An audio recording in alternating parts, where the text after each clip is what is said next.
வணக்கம். நான் ஆனந்த ஈஸ்வரன் பேசுறேன். உண்மையிலேயே வந்து இந்த இந்த மாரி வந்து ஒரு கொஸ்டின வந்து எழுப்பணும் அப்டின்னா தான் வந்து விடை கிடைக்கும் அப்டின்றனால தான் வந்து நம்ம நெறைய வலைதளத்தில இத வந்து போட்டேன். ஆனா ஒரு சில வலைதளங்கள்ல மட்டும் தான் ஒரு 2 வலைதளங்கள்ல மட்டும் தான் நெனைக்கிறேன். ஆ வந்து கேள்வி கேட்டிருந்தாங்க. ஃபோன் பண்ணி வந்து கேட்டிருந்தாங்க. ஆ எப்படி சார் வந்து இதுக்குள்ள உள்ள போகக்கூடிய வோல்ட் வந்து இதுல வந்து டிசியா உள்ள போயிட்டு எப்படி ஏசியா வந்து வெளியில வருதுன்னு சொல்றீங்க. அதுக்கப்புறம் இங்கிட்டு வரும்போது திரும்ப டிசியா மாறுதுன்றீங்க. ரொம்ப கன்ஃப்யூஸா இருக்கு அப்படின்னு சொன்னாங்க. இத வந்து நான் வந்து அது என்ன சொல்றது? ஃபர்ஸ்ட் வந்து நீங்க யோசிக்கணும்.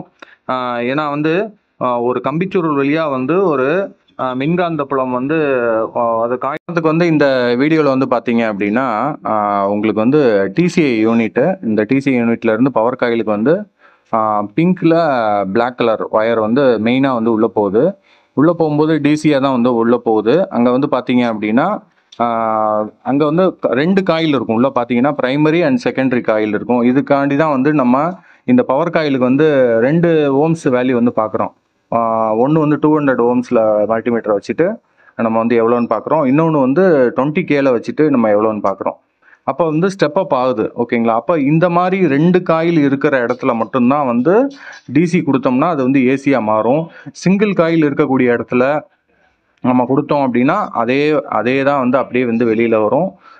அந்த மேக்னடைஸ் ஆகும்போது ஒரு சில வோல்ட் ஒரு 1 வோல்ட் 2 வோல்ட் மட்டும் அங்க மைனஸ் ஆகிட்டு மிச்சது வந்து நம்மளுக்கு வரும்.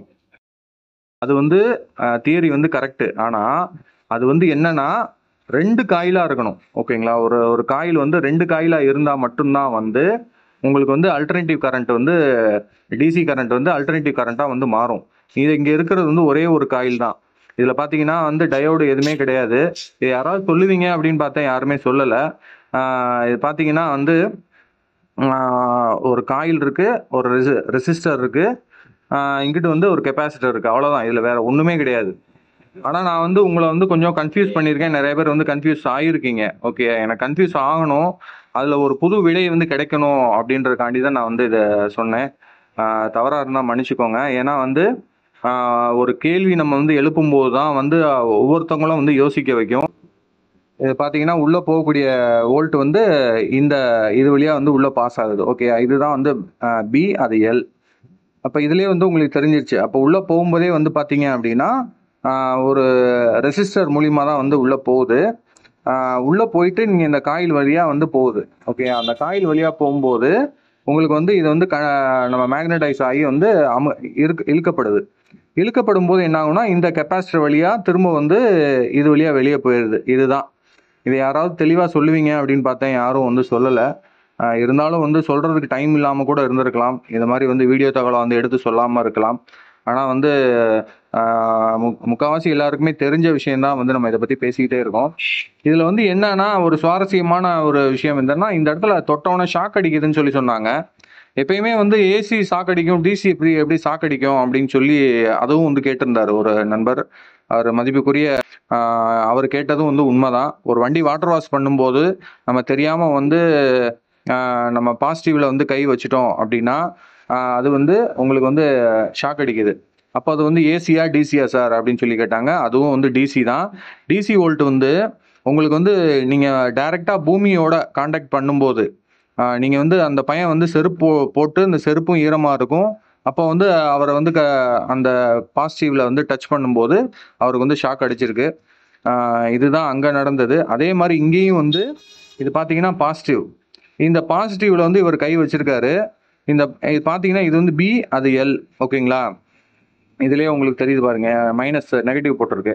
இப்ப இந்த இடத்துல வந்து தெரியாம அவர் கை வச்சுட்டாருன்னா வந்து ஷாக் அடிக்கும். ஏன்னா, இந்த பேட்டரியில இருந்து போகக்கூடிய லைன் ஆனது நீங்க கால வந்து தரையில வந்து வச்சிருக்கிறதுனால, உங்களுக்கு வந்து இது மூலியமா வரக்கூடிய வோல்ட் வந்து கிரவுண்ட்ல வந்து ஒரு சைக்கிளிங் வந்து குளோஸ் ஆகி நம்மளுக்கு வந்து ஷாக் அடிக்குது.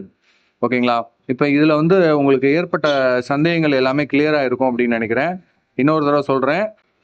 இது வந்து பிளஸ்ஸு. ஓகேங்களா? இது வந்து இந்த இந்த போஸ்ட் வந்து பிளஸ், இந்த போஸ்ட் வந்து மைனஸ் அப்படின்னு நீங்க கனெக்ட் பண்ணிக்கோங்க. ஆனா வந்து இந்த ஒரு ஒரு ரிலே வந்து மைனஸ் இருந்தா தான் வந்து வேலை செய்யும். நம்ம வந்து நினைச்சுக்கிட்டோம் இது வந்து பிளஸ் நான் அப்படின்னு சொல்லி நான் வீடியோல சொல்லியிருப்பேன். 2மே பிளஸ்ன்னு சொல்லி. இப்போ நீங்கள் யோசிக்கணும் அப்படின்றதுக்காக தான். ஏன்னா இதில் வந்து நெகட்டிவ் வந்து நம்ம டைரெக்டாக கொடுக்க முடியாது. ஓகேங்களா? அதனால வந்து ஒரு இண்டிகேட்டர் மூலியமா வந்து ஒரு பல்பு மூலியமா நம்ம வந்து ஒரு சீரிஸ் கனெக்ஷனில் வந்து இதை கொண்டு வர்றோம். அப்போ நான் வந்து இதுக்கு வந்து ரிலேக்கு வந்து இந்த ஃப்ளாஷருக்கு வந்து எர்த்து கிடச்சிருது, இங்கே வந்து மெயின் கிடச்சிருது, இந்த ரிலே வந்து ஃபங்க்ஷன் ஆகுது. இதை தொடும்போது ஏன் ஷாக் அடிக்குது அப்படின்னா இது பாடி மூலியமா இதாகுது. ஓகேங்களா? நம்ம கிரவுண்டு வழியாக வந்து அப்போ வந்து டிசி வந்து ஷாக் அடிக்குமானா கண்டிப்பாக வந்து ஒரு 12 வோல்ட்டுக்கு மேலே வந்து கண்டிப்பாக வந்து ஒரு ஆம்பியர் கூட இருக்கும்போது கண்டிப்பாக வந்து ஷாக் அடிக்க தான் செய்யும். அது 30 வோல்ட்டுக்கு மேலே ஹெவியாக ஷாக் அடிக்கும். ஓகேங்களா? இது இது வந்து நிறைய பேருக்கு தெரியும் அப்படின்னு நினைக்கிறேன். தெரியாதவங்க தெரிஞ்சுக்கோங்க. டிசி வோல்ட்டும் ஷாக் அடிக்கும். இப்போ உள்ளே போயிட்டு இதில் வந்து காயில் மூலியமா வைண்டிங் ஆகி வெளியில் வரும்போதும் அந்த டிசியாக தான் வெளியில் வரும், ஏசியாக வராது. நான் வந்து வீடியோவில் வந்து உங்களை கன்ஃபியூஸ் பண்ணியிருப்பேன், மன்னிக்கணும். ஏன்னா நீங்கள் யோசிக்கணும் அப்படின்றதுக்காக தான். அதில் தான் நான் வீடியோலேயே தெளிவாக சொல்லியிருப்பேன். நீங்களும் செய்து பாருங்கள் அப்படின்னு சொல்லியிருப்பேன். இதுதான் நண்பர்களே. இதில் ஏதாவது டவுட் இருந்துச்சு அப்படின்னா கேளுங்க. எனக்கு தெரிஞ்ச தகவலை சொல்கிறேன். நன்றி.